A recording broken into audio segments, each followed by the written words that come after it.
হাতে যদি সময় থাকে আমার কথাগুলা শুনে যান। একজন বাবা তার মায়েরে একটা টিয়া পাখি আইনা দিছে, দিয়া বলতেছে কি, মারে আজকে থেকে যদি এই পাখিটা যত্ন করস, দেখবি এই পাখিটা একদিন তোর লগে কথা কইব। তখন মাইয়া তো মেলা খুশি, পরে এই পাখিটার যত্ন করতে শুরু করলো। হঠাৎ করে একদিন স্কুল থেকে আইসা দেখে এই পাখিটার কাছার ভিতরে নাই। তখন মাইয়া মেলা কান্না করতেছে। বাপে কাজের থেকে আইসে আয়া কইতেছে, কি রে মা তুই কান্না করতেছিস কেন? কই বাবা পাখিটা তো কাছার ভিতরে নাই। কই পাখিটা নাই কি হয়েছে, তোরে আমি আরেকটা পাখি কিনে আইনা দিবুনু। কই বাবা পাখিটা ওই আরেকটা কিনে আইনা দিবা বুঝলাম, তবে এটা যে এত যত্ন করিয়া এত ভালোবাসিয়া এতদিন বড় পারলাম, এটার প্রতি তো আমার একটা মায়া জন্মায় গেছে। এই পাখিটা কি আর তুমি আইনা দিতে পারবা? পরে এইটা কইতেই বাবা একবার কান্না করে দিছে। পরে মাইয়ারে জিগাইতেছে, কি গো বাবা তুমি কান্না করতেছো কেন?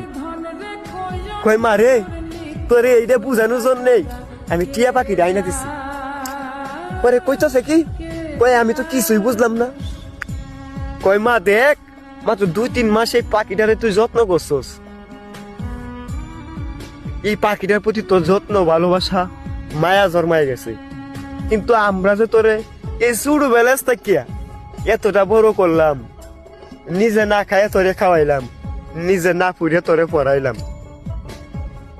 সমাজে অনেক মেয়েই আছে 2-3 মাসের ভালোবাসার কাছে পর পুরুষের লগে ভাগ্যা জায়গা, বাবা মার মনে কষ্ট দিয়ে।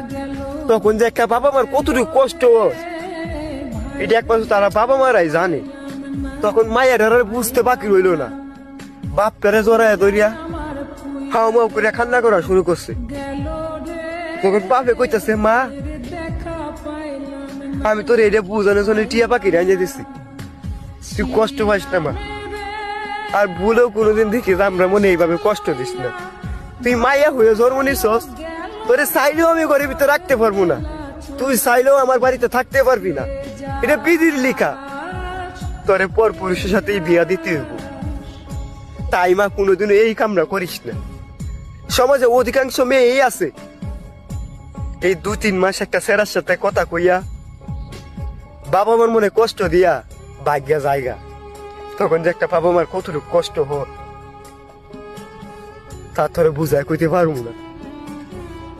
সবার কাছে অনুরোধ রইল, কেউ কোনোদিনও বাবা মার মনে কষ্ট দিয়া এই কাজটা করেন না। আপনারা অনেক কষ্ট করে বড় করছে, আপনি একটা ছেলের লোকে ভাগ্যে গেলে গা তারা মান সম্মান বলতে কিছু থাকে না, ঘর থেকে বাইরেতে গেলে লজ্জা লাগে। এই কাজটা কেউ করেন না, আমার সবার প্রতি অনুরোধ রইল। 2-3 মাসে ভালোবাসার কাছে এই যে 15-16 বছর আপনারা লালন পালন করলো, তখন তাদের মনে প্রশ্ন যায়, নিশ্চয় মনে হয় আমাদের ভালোবাসার মধ্যে কমতেছিল, এর জন্যই তো এতটা কষ্ট দিয়া মাইয়ারা আর একটা পুরুষের সাথে ভাগ্যা গেল। দয়া করে কেউ এই কামটা করেন না। ধন্যবাদ।